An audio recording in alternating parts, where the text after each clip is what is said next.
welcome in the class of course Design of Steel Structure.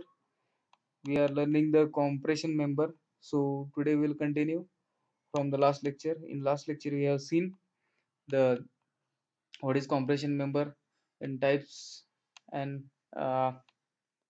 what is the theory behind it, the formula for the calculating the sigma AC, then the effective length of the particular column members, and the clauses or specification in the IS 800 regarding the effective length. So further today we will continue. I am Mr. S.S. Sogule, Assistant Professor, Civil Engineering Department. So the longer the column for the same section, the greater becomes its tendency to buckle and smaller becomes the load carrying capacity. So if the length is increased, so obviously the chances of buckling also increased. So obviously there is a decrement in load carrying capacity. So the tendency of column to buckle is usually measured with the slenderness ratio, as we know. So what is slenderness ratio? It is the ratio of L effective divided by R minimum. Basically it is L effective divided by R minimum. So here that is small l also, which is mentioned in the code.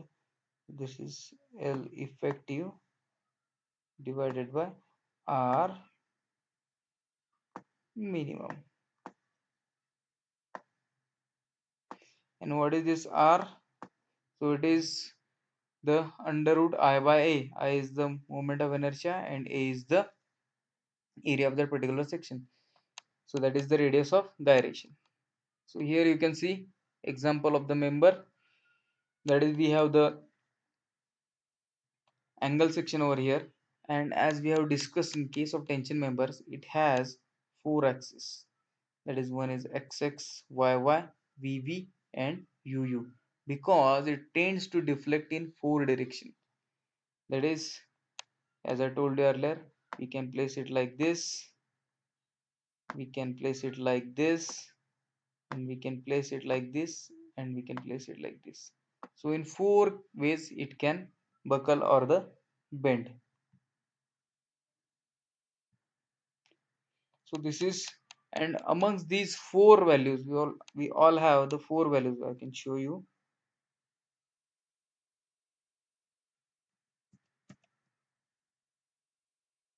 in the steel table. So now onwards we will continue this with the help of the steel table and everything. So basically this is the rolled angle section. So here two things have been mentioned, that is dimensions, that is ISA, that is for Indian Standard Angle 2020 is the length of legs, and thickness has been shown over here, and the sectional area also. Remember these things, some things are in centimeter square, so we have to keep this thing in mind. So you can see here CXX, CYY, then again these two axes you can see over here. So even the weight per meter has also been given. Sometimes what happens in case of I sections, etc., even if the name of the section is same, but the weight might be different because of the thickness and all those things. So those things we need to take care.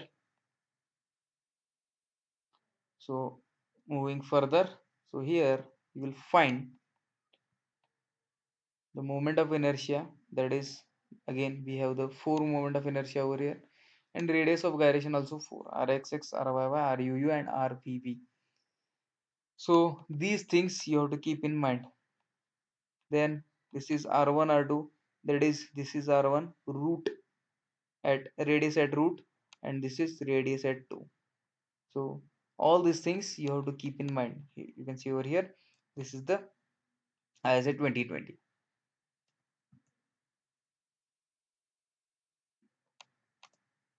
So now what are the, we have seen this table already in the case of tension members. Now what are the limitations or the clauses for the maximum slenderness ratio for the compression members? So here you can see the first is a member carrying compressive load resulting from the dead load or imposed load. that is limit is 180. Then the member subjected to compression force resulting from the wind earthquake forces, provided the deformation of such member does not adversely affect the stress in any part of the structure. So this is 250. Then the compression flange of the beam, that is 300. That is the different thing actually. And the last, the member norm, actually we have seen this thing. So basically these are the clauses for particularly compression member. And the member normally acting as a tie in roof truss or a bracing system, that is for the bracing system here, but subject to possible reversal of stresses resulting from the action of wind or earthquake, that is 350. So remember all these things. One more thing is there, let me find. So it is in terms of this, I think, discontinuous strut. Let me go to the code. S800.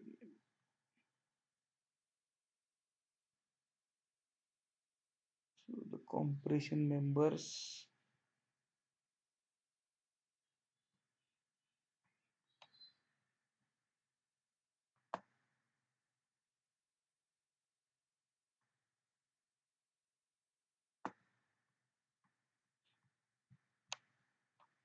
five point. So here again this thing has been given also. In no case, however, shall ratio of slenderness for a single angle that is connected with the single rivet exceed single angle strut exceed 180. So this thing also we need to consider. So this way we are having all this slenderness ratio for the particular members. Now this is the table we have seen already. That is table number 5.1, which is important for us in case of compression member, in which the sigma AC, that is uh, stress in axial compression, has been given.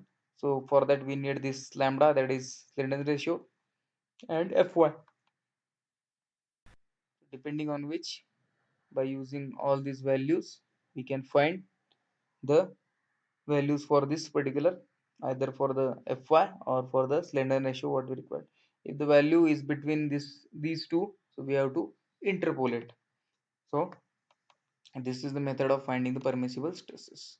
Now, what are the types of section typically used in case of the compression member? So here you can see double angle is there, unequal double angle, spaced, then angles facing towards each other, then this is star shape, or this is the toes connected, then this is again four angles has been used without plate, this is with plate, this is four angle with different arrangement, again this is the four angles having the two plates same way in the toe inside position, again here preparing the eye section like thing, that is by providing a plate over here, this is back to back channels, then this is channel spaced back to back, this is toe to toe channels, this is the eye section built up, and this is the built up eye section with the plates.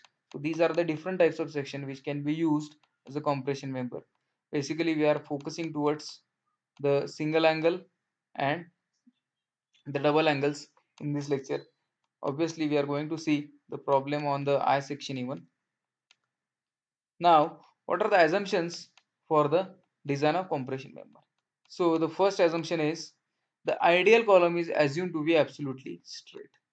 So as we have discussed in the beginning of the compression member, actually in real world condition no column is straight, and as we are increasing the load on the column, it tends to uh, slightly buckle, or the buckling has been increased.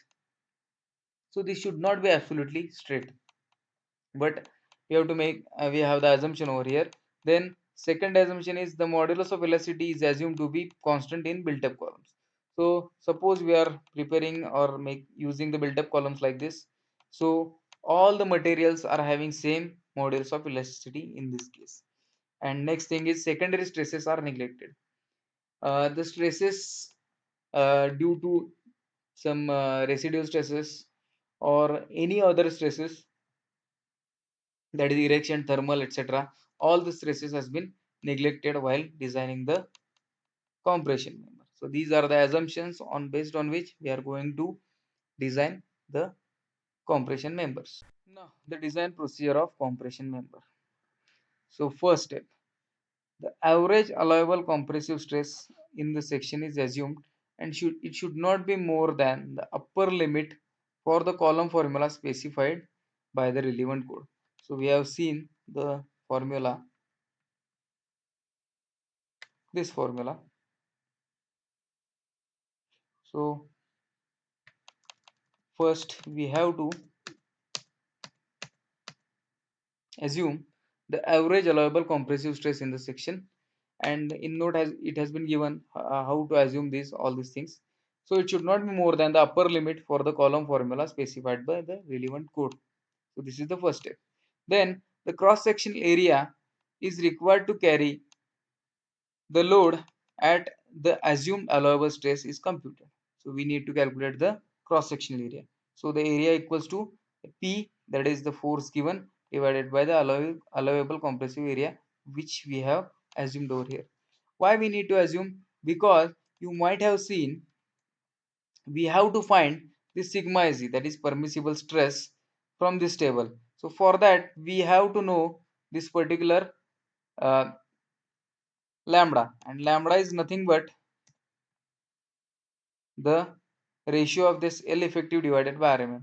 Obviously, we can know or we might know the L effective, but R minimum we don't know, because unless we don't choose a section, we will not know the R minimum. So it is difficult to find this lambda over here. So for that purpose, according to trial and error, we have to go for this step. So moving forward, where A is the tentative cross section area required, that is in mm square, and P is the load on the column on in newtons.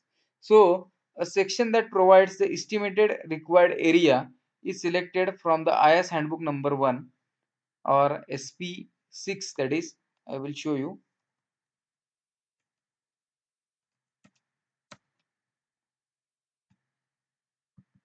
This is the SP6, that is handbook for structural engineers.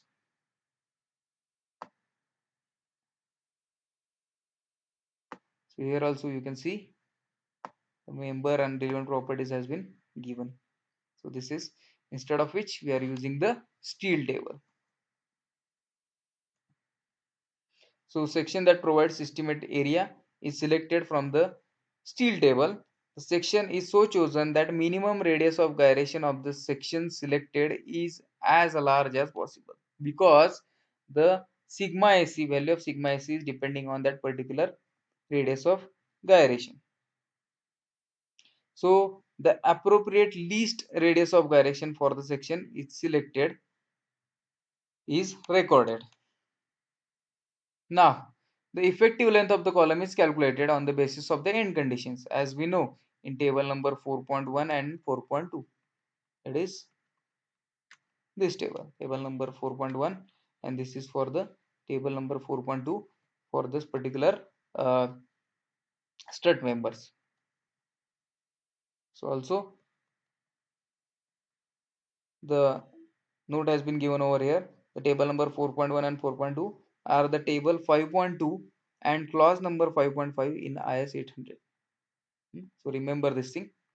Then the slenderness ratio is computed, that is lambda equals to L by R, which should be less than the permissible slenderness ratio.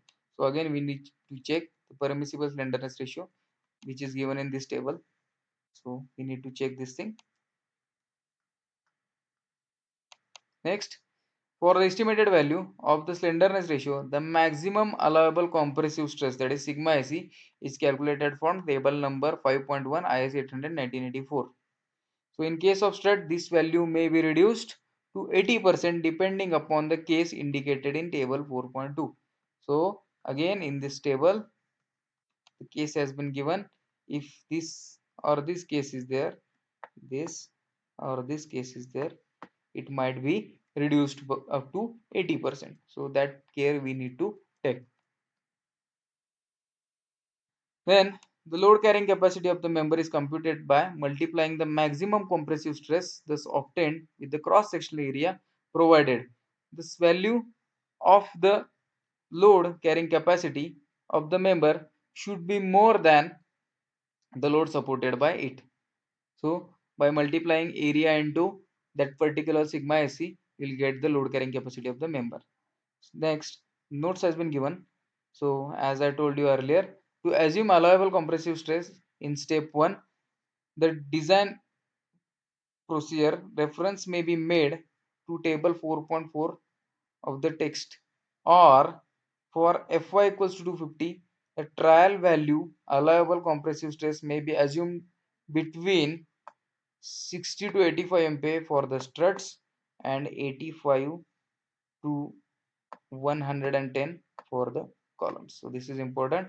You have to assume for the strut between 60 to 85 and 85 to 110 for the columns. So again, second note is there. The step 1 and 2 are only for the beginners, and experienced designer will select the section straight away from IS handbook, that is steel table, and will apply the check for the safety and economy. And for economy, this thing has been third thing has been given. If the load carrying capacity of column exceeds the load over column by more than 5%, the section needs a revision. That is, it is oversafe and uneconomical. However, many times it may not be possible due to limitations of sections available. So, if it is load carrying capacity of column exceeds by 5%, we need to revise the section because of the economy and oversafe. So it is expected from the design engineer that the structure should be economical. So these steps we need to follow. So this is all for the today's lecture. In coming lecture, we are going to see the problems on the load carrying capacity of the column, as well as the problem or the design problems for the compression member. So references for today's lecture are the Book of Design of Steel Structure by S.K. Duggal and IS 800 1984, as well as the IS Handbook and Steel Table. We have seen the Steel Table. So in coming lectures, while solving the problem, we are going to refer the Steel Table as well as the IS code, because for calculation of sigma SC, we need the find the values and make the interpolation, as well as for the Steel Table, uh, we need to find out the sections from the steel table and check the properties of the same. So thank you. This is all for today's lecture. Thank you.